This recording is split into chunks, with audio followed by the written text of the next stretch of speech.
샬롬, 안녕하세요 여러분, 반갑습니다. 모두들 건강하시기를 바랍니다. 오늘도 예배드리는 우리 모두 성령 충만한 은혜를 듬뿍 받게 되시기를 기도합니다. 함께 찬양드리며 예배를 시작하겠습니다.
이제 하나님의 말씀을 읽겠습니다. 오늘 말씀은 창세기 49장 16절부터 18절입니다.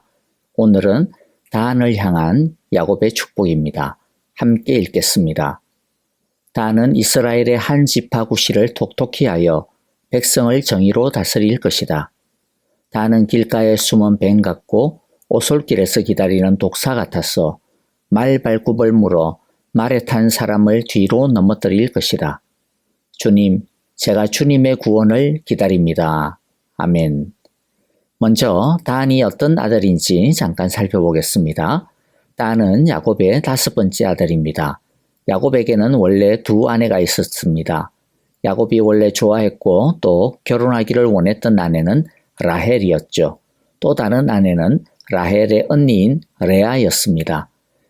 야곱이 원래 사랑했던 여자가 라헬이다 보니까 아무래도 레아는 찬밥 신세였습니다. 하지만 하나님은 사랑받지 못하는 레아를 불쌍히 여기셔서 레아에게 많은 아들을 낳게 해주시고 라헬은 아들이 없었습니다. 레아는 4명의 아들을 연속적으로 낳았습니다. 첫째가 르우벤, 둘째 시므온, 셋째가 레위, 넷째가 유다입니다. 이것을 보고 라헬은 너무나도 속상해하고 분해했습니다. 하지만 하나님이 아들을 낳게 하지 못하게 하시니까 어떻게 할 도리가 없었죠. 그래서 자기가 아이를 못 낳으니까 빌하라고 하는 자기 몸종을 야곱하고 결혼을 시켜가지고 자기 대신 아이를 낳게 합니다. 그때 빌하가 라헬에게 낳아준 아들이 2이 있는데 바로 단이고 납달리입니다. 이렇게 태어난 단은 라헬의 사랑을 많이 받았을 것 같습니다. 자, 단의 후손들은 나중에 단 지파로 성장하는데 단 지파가 성경 해석에 있어서 아주 골치 아픈 난제를 던져놓은 게 있습니다. 그것은 오늘 살펴보지는 않을 것입니다만은 그런데 단 지파가 어떤 난제를 남겨두었느냐면 요한계시록에 나오게 되는데요. 요한계시록 7장에 보면 하나님의 도장을 받은 14만 4천 명이라고 하는 숫자가 나옵니다. 이들은 이스라엘 각 자손의 지파에서 1만 2천 명씩 나오는 숫자입니다. 그런데 문제가 무엇이냐면 이 12지파의 이름 중에서 단 지파의 이름이 빠져 있습니다.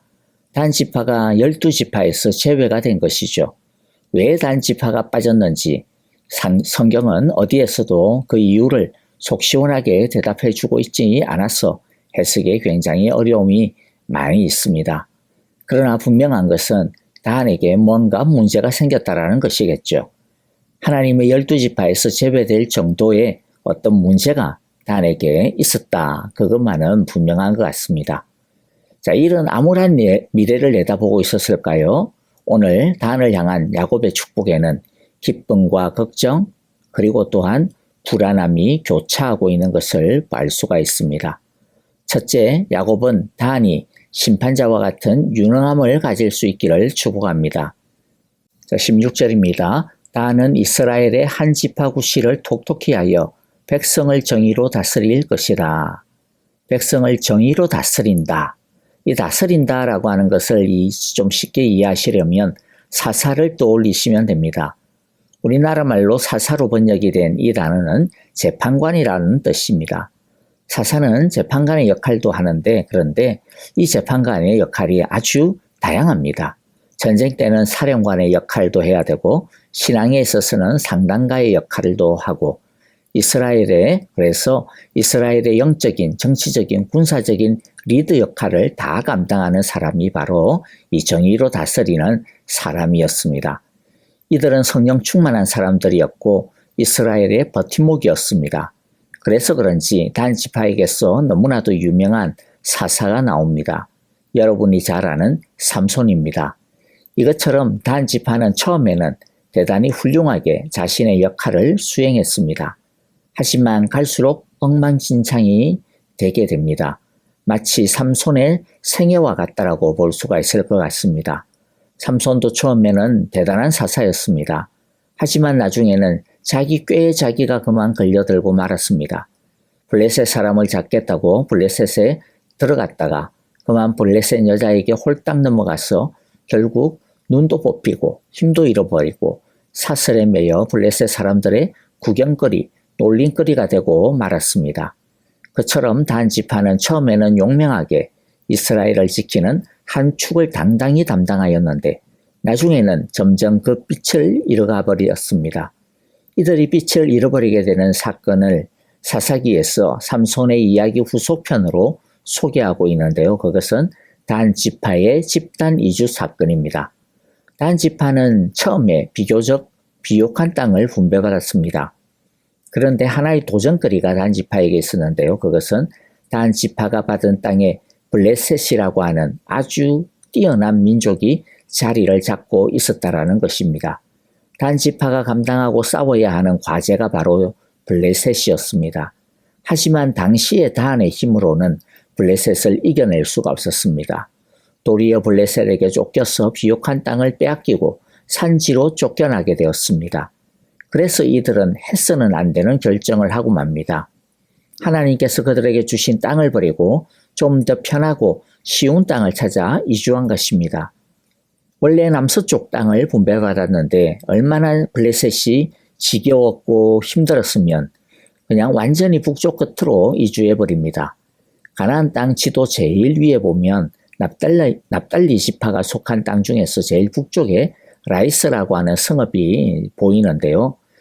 이 성읍이 있는 곳으로 이주해 버립니다. 그 땅은 샘이 많고 비옥했습니다.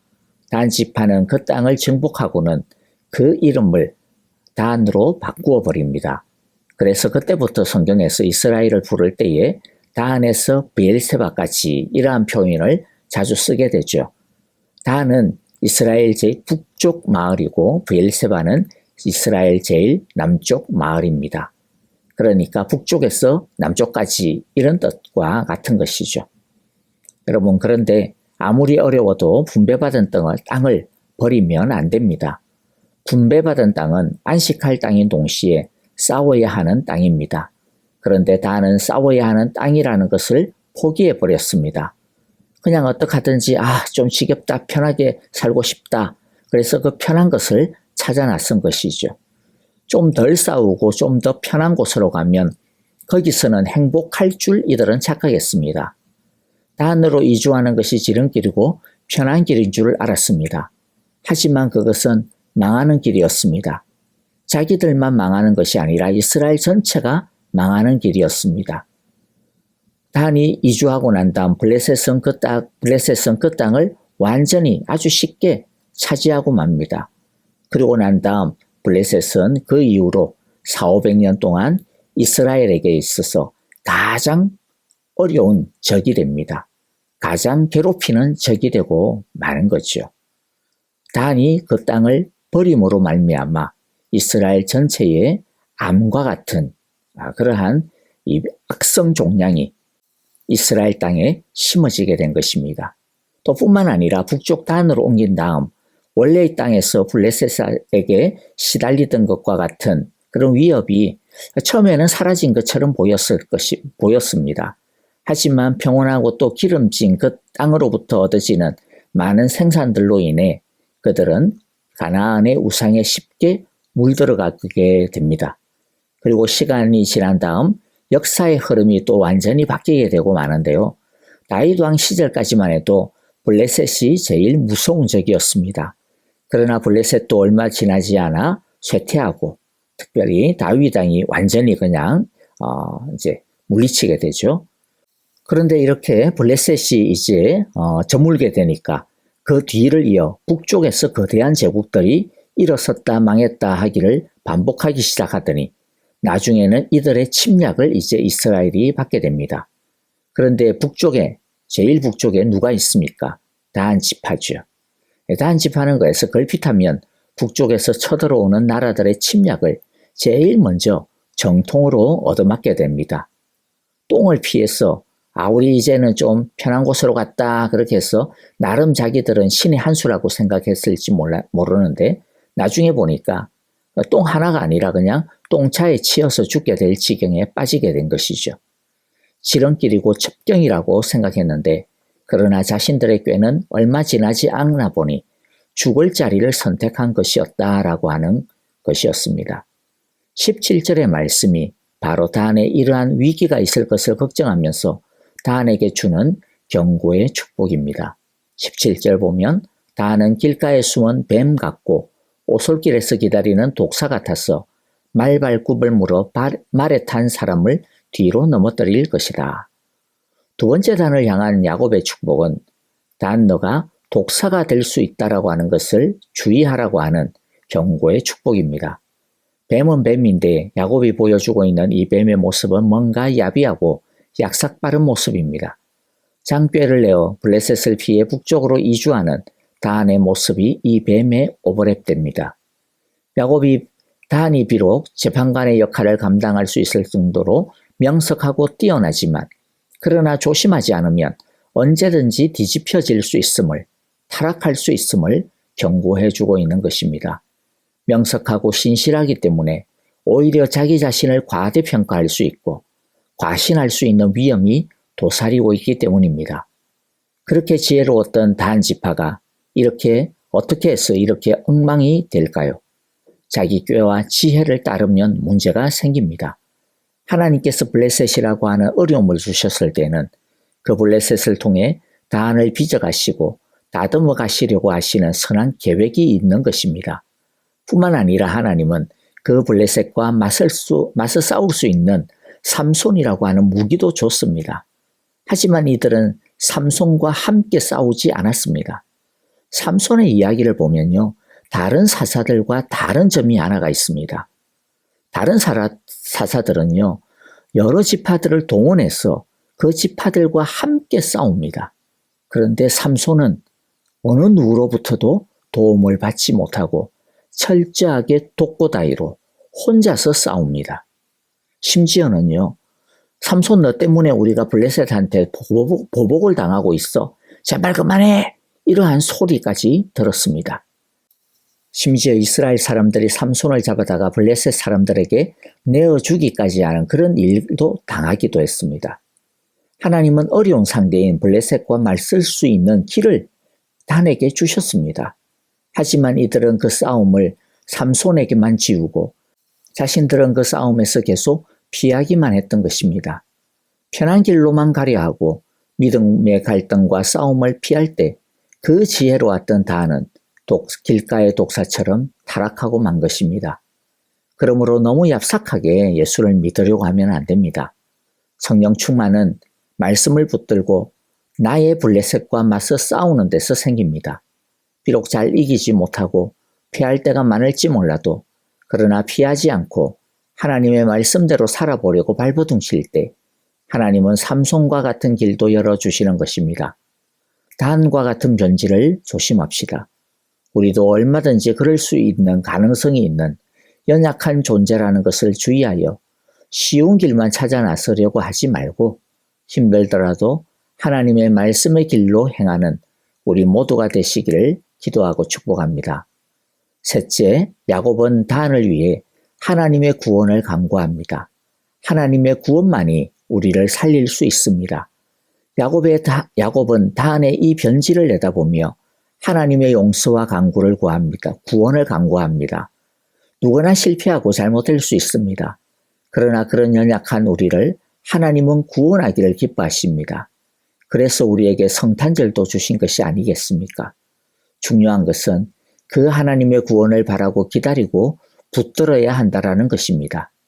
하지만 요한계시록에 나오는 것을 보아하니 다한은 하나님의 구원에서 실패하지 않았나 싶습니다. 너무나 안타까운 일입니다. 말씀을 마무리합니다. 다한은 처음에는 대단히 훌륭했지만 그 훌륭함을, 그 믿음을 끝까지 지키는 데는 실패하고 말았습니다. 자신의 명석함이 자신의 발목을 붙잡았는지 모르겠습니다. 내가 보기에 편한 길을 선택하는 것은 어쩌면 항상 문제를 더 키울 수 있다라고 하는 것을 오늘 말씀에서 우리가 배울 수 있는 것 같습니다. 다한에게서 교훈을 배웁시다. 처음에는 대단하다가 끝에 가서 망하는 신앙이 되어서는 안 되겠습니다. 오히려 반대로 점점 더 자라고 훌륭해지는 축복의 신앙, 축복의 삶을 우리 모두 살아갈 수 있게 되시기를 간절히 기도하고 축복합니다. 아멘. 이제 오늘 우리에게 주신 이 귀한 말씀 마음에 새기면서 우리 찬양하며 기도하도록 하겠습니다. 교회와 우리 형제자매들을 위하여서 여러분들 계속해서 간절하게 기도해 주시기를 바랍니다. 우리 연약한 성도님들, 아프신 성도님들, 또 삶의 여러 가지 문제를 가지고 기도하는 성도님들 위하여서 기도해 주시기를 바랍니다.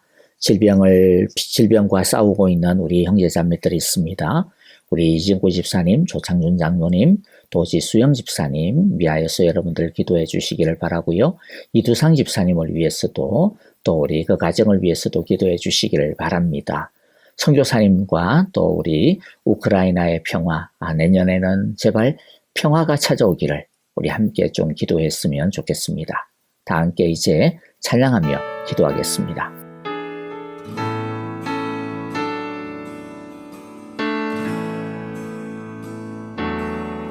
주가 보이신 생명의 길 나 주님과 함께 상한 마음을 들이며 주님 앞에 나가리 나의 의로움이 되신 주 그 이름 예수 나의 길이 되시니